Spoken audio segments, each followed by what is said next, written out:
Se burlaban de mi ropa, mis sueños y mi forma de ser, me humillaban y decían que nunca lograría nada, pero hoy todo eso que despreciaron con tanta crueldad es exactamente lo que el mundo entero admira, celebra y reconoce como mi verdadera grandeza. Me llamo Mateo Álvarez, tengo 22 años, desde que tengo memoria, siempre fui el chico raro para todos. No importaba a dónde fuera, la escuela, el parque o incluso las reuniones familiares, siempre había alguien que encontraba algo de mí para criticar. Mi ropa, por ejemplo, nunca fue la que estaba de moda. No porque no quisiera, sino porque en mi casa apenas alcanzaba para lo básico, y las camisetas que usaba habían sido de mi hermano mayor, y antes de él, de mi primo. Eran tan viejas que algunas ya tenían el estampado casi borrado, pero para mí, eso no importaba. Me sentía cómodo y, de alguna forma, sentía que tenían historia. En la escuela, eso era suficiente para que me pusieran apodos, el vintage, el abuelito, el don nadie. Al principio intentaba ignorarlos, pero las risas se quedaban pegadas a mi mente como un eco insoportable. Aprendí a caminar rápido, a mirar al piso y a no responder, porque sabía que si lo hacía, solo sería peor. Mis sueños tampoco se salvaban. Desde pequeño, me gustaba dibujar y escribir, inventar historias de mundos que no existían y personajes que vivían aventuras imposibles. Mientras mis compañeros hablaban de ser futbolistas famosos, cantantes de reggaetón o influencers, yo decía que quería ser escritor y diseñador de ropa. Y claro, ahí venía la carcajada colectiva. ¿Diseñador tú? Si siempre vienes vestido como si te hubieras escapado de una película vieja. Escritor. Mejor aprende a escribir bien tu nombre, se burlaban. A veces, esos comentarios dolían tanto que me iba al baño a llorar en silencio. No quería que nadie me viera así, porque eso solo les daría más motivos para seguir. Pero la parte más difícil no era lo que decían los demás, era lo que empezaba a pensar yo mismo. Comencé a dudar. Me miraba en el espejo y veía exactamente lo que ellos decían, un chico flaco, con ropa pasada de moda y sueños que parecían demasiado grandes para alguien como yo.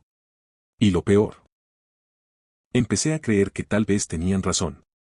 En mi barrio también pasaba lo mismo. Cuando salía con mis bocetos o mis libretas para dibujar en la banca del parque, los niños pequeños me miraban raro, y los más grandes se acercaban solo para burlarse. Un día, uno de ellos tomó mis dibujos y los rompió frente a mí. Me dijo que eso no servía para nada y que mejor buscara un trabajo de verdad. Esa noche, no pude dormir. Me preguntaba si seguir intentando tenía sentido. Lo único que me mantenía en pie eran dos cosas, mi madre, que siempre me decía en voz baja no dejes que ellos decidan quién eres, y mi mundo interior, ese lugar donde podía imaginarme como alguien distinto, libre y feliz. Tal vez por eso nunca dejé de dibujar, aunque fuera a escondidas. Tal vez por eso nunca dejé de escribir, aunque me diera vergüenza mostrarlo. Sin darme cuenta, todas esas burlas me estaban formando. Me estaban endureciendo la piel, enseñándome a resistir. No lo sabía en ese momento, pero cada humillación era un ladrillo más en la muralla que un día me protegería. Yo todavía no lo sabía, pero llegaría un momento en el que esas mismas personas que se reían de mi ropa, mis sueños y mi forma de ser, iban a desear haber sido como yo. La vida no cambió de un día para otro, pero hubo un momento exacto en el que todo empezó a moverse, aunque yo no lo entendí de inmediato. Fue un martes cualquiera, uno de esos días grises en los que parece que el mundo entero está aburrido de sí mismo. Yo estaba en la biblioteca de la escuela, dibujando en una hoja reciclada que había encontrado. Tenía a medio terminar un boceto de una chaqueta que me había imaginado la noche anterior. No era como las que veía en las tiendas, tenía costuras y cortes raros, y una mezcla de colores que, según cualquiera, no combinaban. Pero para mí, era perfecta. No me di cuenta de que alguien estaba mirando por encima de mi hombro hasta que escuché. Oye, ¿eso que dibujas, lo inventaste tú?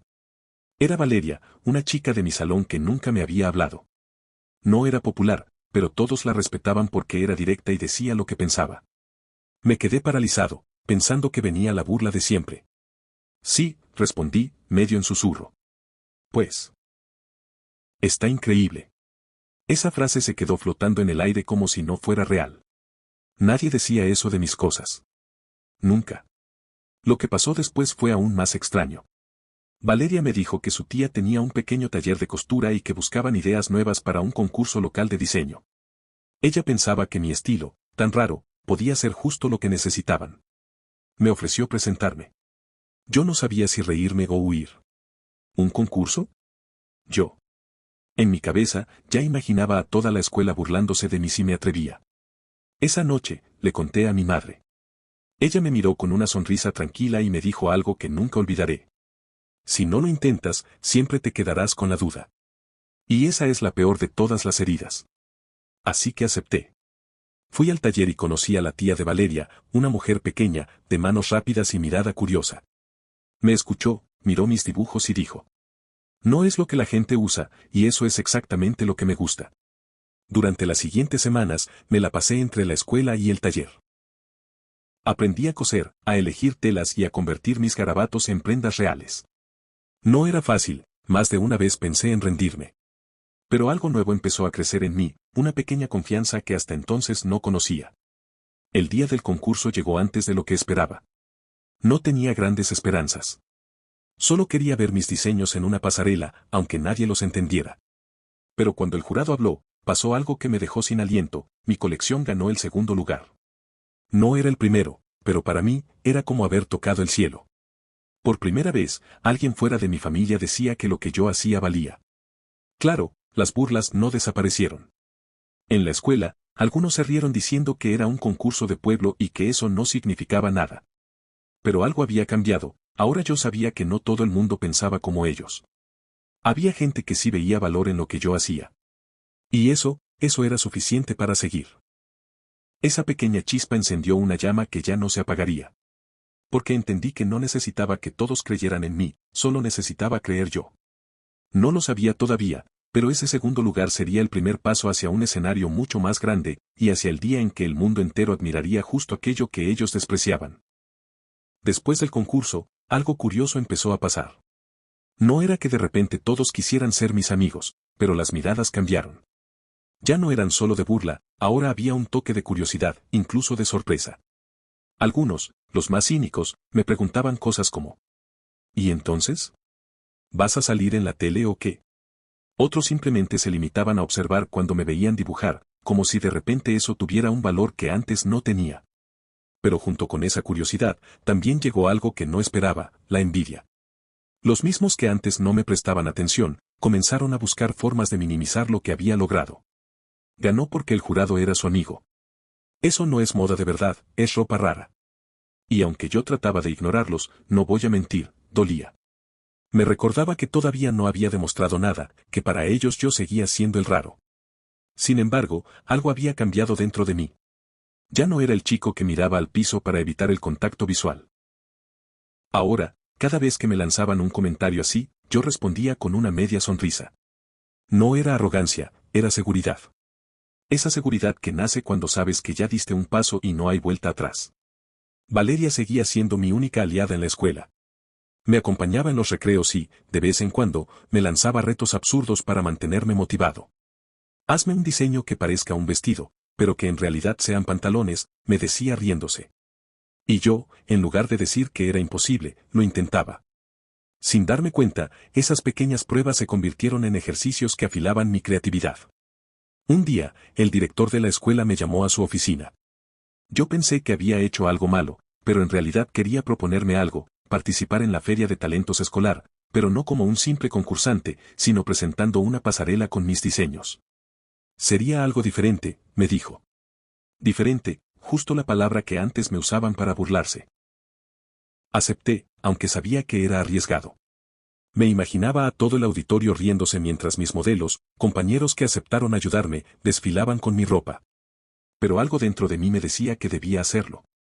Trabajé día y noche durante semanas. Reciclaba telas, usaba cortinas viejas, retazos de camisas y pantalones que la gente tiraba. No tenía dinero para telas caras, así que mi creatividad tenía que ser mi mayor herramienta. Y, aunque no lo dije en voz alta, estaba decidido a callar unas cuantas bocas. El día de la feria llegó. Yo estaba detrás del escenario, con las manos sudando y el corazón golpeando en el pecho. Valeria, que también participaba cantando, me miró y me dijo: respira. Hoy van a ver lo que yo vi desde el principio. La música empezó, y uno a uno, mis modelos salieron. La primera reacción del público fue un murmullo confuso, pero a medida que las prendas desfilaban, ese murmullo se convirtió en un silencio intenso. Yo podía sentir que estaban procesando lo que veían. Y entonces, cuando la última modelo salió, el aplauso fue tan fuerte que me hizo temblar. No gané la feria, pero eso ya no importaba. Ese día entendí algo Había gente que nunca me aceptaría, pero también había quienes, aunque fueran pocos, estaban dispuestos a admirar mi trabajo sin prejuicios. Y eso valía más que cualquier trofeo. Lo que no imaginaba era que ese desfile improvisado se convertiría en la primera vez que alguien grababa mi trabajo y lo subía a internet. Y ahí, la historia empezaría a tomar un giro que cambiaría todo. No sabía quién lo había grabado, pero el video de mi desfile apareció en internet 2 días después de la feria.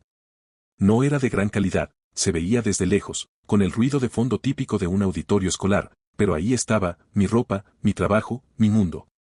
Alguien lo había subido a una página local con el título, El chico raro de la escuela sorprende en la feria de talentos.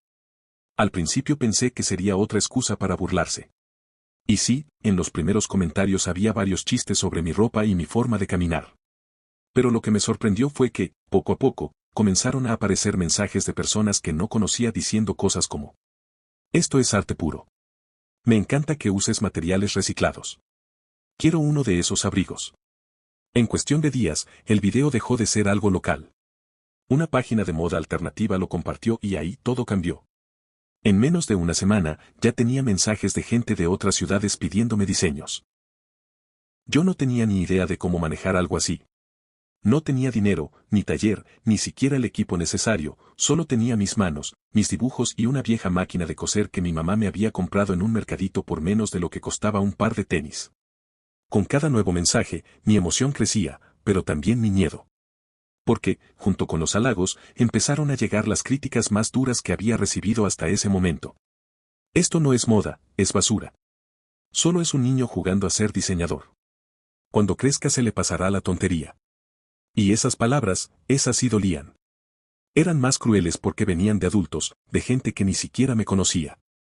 Pero esa mezcla de aplausos y ataques me hizo entender algo importante: si estaba llamando la atención, significaba que estaba haciendo ruido. Y en el mundo de los sueños, hacer ruido es el primer paso para que te escuchen. Valeria me convenció de que debía aprovechar el momento. Me ayudó a abrir una cuenta en redes sociales solo para mis diseños, donde subía fotos de mis bocetos y de las prendas que lograba terminar. No eran imágenes perfectas, muchas veces las tomaba con el celular viejo de mi madre y con luz natural porque no teníamos lámparas especiales. Pero la gente las veía, y comentaba. Una tarde, mientras estaba cosiendo en el taller de la tía de Valeria, recibí un mensaje que me dejó helado. Era de un diseñador independiente de la capital, alguien que yo seguía desde hacía años. Decía que le encantaba mi estilo y que le gustaría conocerme en persona para hablar de colaborar en un proyecto. Me quedé mirando la pantalla sin saber si reír o llorar. Pero justo cuando empezaba a creer que las cosas podían despegar, las viejas burlas regresaron con más fuerza. Ahora no solo se reían de mi ropa y mis sueños, sino que me acusaban de creerme famoso por un simple video. En los pasillos de la escuela, escuchaba frases como: ahí va el influencer de la moda. A ver si nos da autógrafos. La diferencia era que, esta vez, no me escondí. Caminaba derecho, con la frente en alto, porque sabía algo que ellos no: afuera de esas paredes, había un mundo mucho más grande, y en ese mundo, mi forma de ser empezaba a ser admirada. Lo que no sabía era que ese viaje a la capital para conocer a aquel diseñador no solo sería una oportunidad, sino la prueba más grande de mi vida. El viaje a la capital era algo que nunca había imaginado posible. No tenía mucho dinero, así que mi mamá y yo juntamos lo poco que habíamos ahorrado. Compramos un boleto de autobús nocturno y una mochila pequeña con mi ropa más decente. Llevaba también una carpeta con mis mejores bocetos y una chaqueta que había diseñado especialmente para mostrarle a ese diseñador que me había escrito. El trayecto duró casi 8 horas. Yo iba despierto, mirando por la ventana, sintiendo una mezcla de nervios y emoción.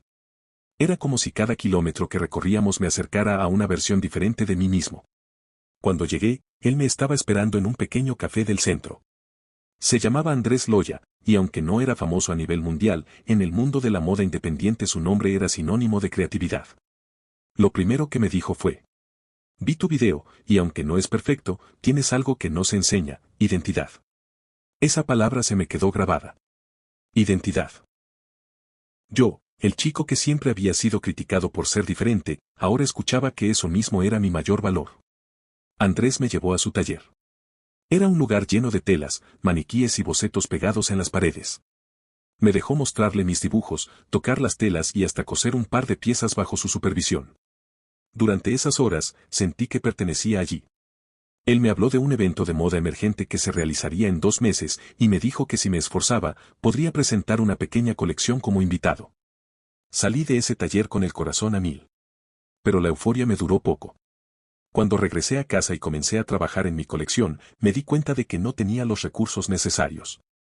Las telas que podía pagar no eran de buena calidad y las herramientas que tenía eran básicas. Además, el tiempo era limitado, debía equilibrar la escuela, los viajes al taller y la confección de cada prenda. Y como si eso fuera poco, las críticas no paraban. Incluso algunos familiares me decían que estaba perdiendo el tiempo, que debía pensar en algo seguro. Hubo noches en las que me senté frente a la máquina de coser y me quedé mirando la tela sin mover un dedo. Pensaba en abandonar, en decirle a Andrés que no podía hacerlo. El miedo de fallar, de presentarme y que todos se rieran, era más grande de lo que quería admitir. Pero entonces, una tarde, mi mamá entró a mi cuarto y vio que estaba destrozado por dentro. Se sentó a mi lado y me dijo: si llegas a ese evento, no importa si ganas o no. Lo importante es que el chico al que todos le decían raro estará ahí, mostrando al mundo que no se rindió. Esa frase fue el empujón que necesitaba. Con ayuda de la tía de Valeria, empecé a trabajar día y noche. Aprendí a transformar lo poco en algo único. Una cortina vieja se convirtió en un vestido de noche, unos pantalones desgastados en una chaqueta asimétrica y retazos de varias camisas en una prenda que parecía sacada de una revista futurista. No dormía mucho, pero cada puntada me acercaba más a ese evento. No estaba haciendo solo ropa, estaba cosiendo pedazos de mi historia, de mis inseguridades y de mi resistencia. Cuando llegó el día del viaje a la capital para el evento, sabía que no llevaba la colección más cara, pero sí la más sincera. Y en el fondo, presentiría que esa noche marcaría el inicio de algo que cambiaría mi vida para siempre. Antes de continuar, si esta historia te está atrapando, ayúdame a llegar a los 100 suscriptores. Dale me gusta, suscríbete y activa la campanita para que no te pierdas cómo termina esta historia. Tu apoyo hace toda la diferencia. Continuamos. Llegar al evento de moda emergente fue como entrar a otro mundo. El lugar estaba lleno de luces, cámaras y personas vestidas con estilos que parecían sacados de revistas internacionales. Yo, con mi mochila al hombro y mi colección envuelta en bolsas de tela, me sentía diminuto. Pero al mismo tiempo, había algo en mí que me decía: estás aquí por una razón. Andrés me recibió con una palmada en el hombro y una sonrisa breve. No era de los que daban discursos motivacionales, pero sus palabras fueron suficientes. Recuerda, no intentas ser como ellos, tú eres tú. En el backstage, mientras los modelos se preparaban, escuchaba a otros diseñadores comentar sobre telas importadas, bordados hechos en Italia, joyas de miles de pesos. Yo miraba mis prendas recicladas y sentía una mezcla de orgullo y miedo. Orgullo porque cada pieza tenía una historia, miedo porque sabía que, para algunos, mi trabajo no sería profesional. El desfile empezó. Uno a uno, los diseñadores mostraban sus creaciones y los aplausos llenaban la sala. Cuando llegó mi turno, sentí que el corazón me latía tan fuerte que podía escucharlo por encima de la música. La primera modelo salió con mi vestido hecho de cortina reciclada. La gente murmuró. No eran risas, pero sí sorpresa. Luego, una chaqueta construida con retazos de mezclilla, después, un conjunto de pantalones y blusa con cortes extraños y colores que no combinaban según las reglas clásicas. Y, para cerrar, la chaqueta que había diseñado especialmente para ese día, asimétrica, con costuras visibles y una mezcla de texturas que contaba mi historia sin palabras. El silencio antes del aplauso fue eterno. En esos segundos, pensé que había fallado. Pero entonces, el auditorio estalló. No todos aplaudían con la misma intensidad, pero las palmas se sentían sinceras. Incluso vi a algunos levantarse para tomar fotos. Después del desfile, varias personas se me acercaron. Algunos querían saber dónde podían comprar mis piezas, otros me pedían entrevistas para blogs y canales pequeños de moda alternativa. Un fotógrafo me dijo: no sé si te des cuenta, pero tu ropa tiene algo que la moda de lujo ha perdido, Alma. No sabía cómo responder, así que solo sonreí. Pero no todos estaban felices. En un rincón, escuché a un grupo de diseñadores burlarse. Moda basura. Eso es lo que es. Dale unos años y se dará cuenta de que esto no funciona. Esas palabras me dolieron, pero no me detuvieron. Porque, por primera vez en mi vida, había visto con mis propios ojos que sí había gente que valoraba lo que hacía. La sorpresa más grande llegó al final de la noche. Cuando anunciaron a los ganadores, no me llamaron al primer ni segundo lugar, pero recibí un premio especial a la propuesta más original del evento. Era un reconocimiento pequeño comparado con los trofeos principales, pero para mí significaba todo, validaba mi forma de ver el mundo. Andrés me abrazó. Algo que casi nunca hacía, y me dijo al oído. Hoy dejaste de ser invisible. Esa noche, mientras volvía al pequeño cuarto que había rentado para dormir, miré mis prendas colgadas y sentí algo nuevo. Ya no era solo un chico al que se burlaban por su ropa, sus sueños o su forma de ser. Esa noche, entendí que estaba construyendo un nombre, uno que algún día el mundo conocería y admiraría. El premio a la propuesta más original del evento fue como una llave que abrió puertas que ni siquiera sabía que existían. En las semanas siguientes, empecé a recibir invitaciones para participar en pequeñas exposiciones y colaboraciones con marcas que buscaban algo distinto. No eran contratos millonarios, pero sí oportunidades para mostrar mi trabajo a más personas. Una revista local me dedicó una página entera bajo el título, Del chico raro al diseñador revelación. Ver mi nombre impreso ahí fue surrealista. Me tomó varios minutos asimilarlo. Recordé cada burla, cada apodo, cada mirada de desprecio, y ahora, esas mismas personas me escribían para felicitarme. Pero aprendí algo rápido, no todos los aplausos son sinceros. En la escuela, algunos que antes me ignoraban de repente querían ser mis amigos. Me invitaban a fiestas, me pedían que les diseñara ropa gratis para promocionarte o que los etiquetara en mis publicaciones. Y cuando no aceptaba, las sonrisas desaparecían y volvían las burlas disfrazadas de broma. Uy, ahora se cree famoso. Ni que fuera Gucci. Incluso Valeria me confesó que había escuchado a un grupo planear cómo bajarme de la nube inventando rumores sobre mí. No me sorprendió. El éxito no solo atrae admiradores, también atrae sombras. Pero la traición más dolorosa vino de alguien que yo consideraba cercano. Marcos, un compañero que había modelado para mí en la feria escolar, empezó a decir que mis diseños eran copias de otros, que en realidad yo no sabía coser bien y que lo que hacía era suerte. Lo peor es que esas mentiras comenzaron a llegar a oídos de personas con las que estaba por trabajar. Perdí una colaboración importante por culpa de esos comentarios. Durante días me sentí abatido. Me preguntaba si realmente valía la pena seguir luchando en un mundo tan lleno de envidia y competencia sucia. Pero entonces, recibí un mensaje inesperado. Una invitación para participar en un evento internacional de moda emergente.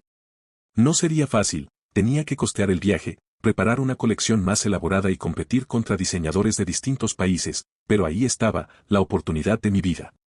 Cuando se lo conté a mi madre, me abrazó fuerte y dijo: Hijo, si llegas ahí, no solo vas a representar tu nombre, vas a representar a todos los que alguna vez fueron llamados raros y no se rindieron. Esa noche tomé una decisión, no permitiría que la envidia me robara lo que había construido. Si antes cosía con el corazón, ahora lo haría también con una determinación que no conocía. Vendí algunas de mis piezas más queridas para reunir dinero, acepté trabajos de costura por encargo y pasé semanas casi sin dormir para terminar la nueva colección. Cada prenda era más arriesgada que la anterior, texturas imposibles, combinaciones de colores que rompían reglas y diseños que parecían sacados de un sueño. No lo sabía entonces, pero ese viaje internacional no solo iba a mostrarle al mundo lo que yo podía hacer, también sería el momento en que todo lo que me habían criticado se transformaría en mi mayor orgullo. El evento internacional de moda emergente se celebró en una ciudad que solo había visto en fotos. Desde que bajé del avión, sentí que estaba en un lugar donde todo se movía más rápido, donde cada persona parecía tener un propósito y un destino marcado. Yo llegaba con mi maleta repleta de prendas, muchas hechas con telas recicladas y retazos que otros habrían tirado a la basura. Eran mi esencia, mi identidad, lo que antes me habían dicho que no servía. El lugar del desfile era enorme, un antiguo teatro remodelado, con luces que parecían iluminar hasta los pensamientos. En el backstage, los diseñadores de otros países hablaban en distintos idiomas, mostrando colecciones con telas de lujo y acabados impecables.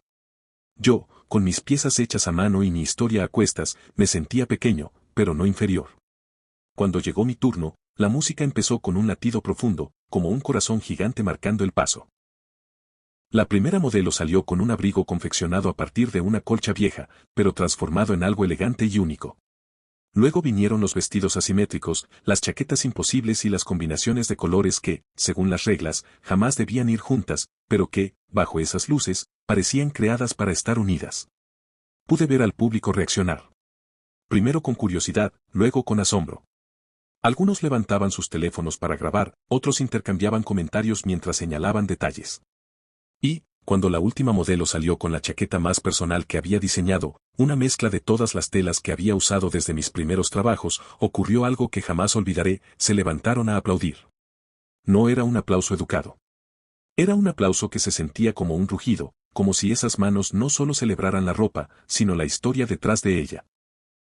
Yo, el chico que se escondía para que no vieran sus dibujos, estaba allí, recibiendo la validación que había soñado tantas noches. Después del desfile, periodistas y fotógrafos me buscaron para entrevistas. Una reportera me preguntó cuál era mi mayor inspiración y respondí sin pensarlo. Mi mayor inspiración son todas las veces que me dijeron que no podía, porque me enseñaron que sí podía. Ese evento cambió todo. Firmé mi primera colaboración con una marca internacional y recibí invitaciones para trabajar en proyectos que, años atrás, habría pensado imposibles. Pero más que eso, sentí que me había reconciliado con mi propio pasado. Meses después, cuando volví a mi ciudad, algo curioso pasó. Los mismos que se burlaban de mi ropa, mis sueños y mi forma de ser, ahora me pedían fotos, entrevistas para sus redes o incluso consejos de moda. Algunos lo hacían con admiración genuina, otros quizás solo por subirse a la ola. Pero yo ya no necesitaba su aprobación, el mundo ya me la había dado. Esa noche, al llegar a casa, dejé la maleta a un lado y abracé a mi madre. Le dije: ¿te acuerdas cuando me decías que no dejara que ellos decidieran quién soy? Ella sonrió y respondió: te lo dije, un día el mundo admiraría lo que ahora critican. Y así fue. Lo que un día fue motivo de burla, hoy es mi sello. Lo que un día me hizo sentir pequeño, hoy es mi grandeza. Porque aprendí que ser diferente no es un defecto, es mi superpoder. Gracias por llegar hasta el final de esta historia. Si te gustó, te atrapó o te hizo reflexionar, suscríbete al canal, dale like al video y compártelo con alguien que necesite escuchar esto. Tu apoyo es muy importante para seguir creciendo.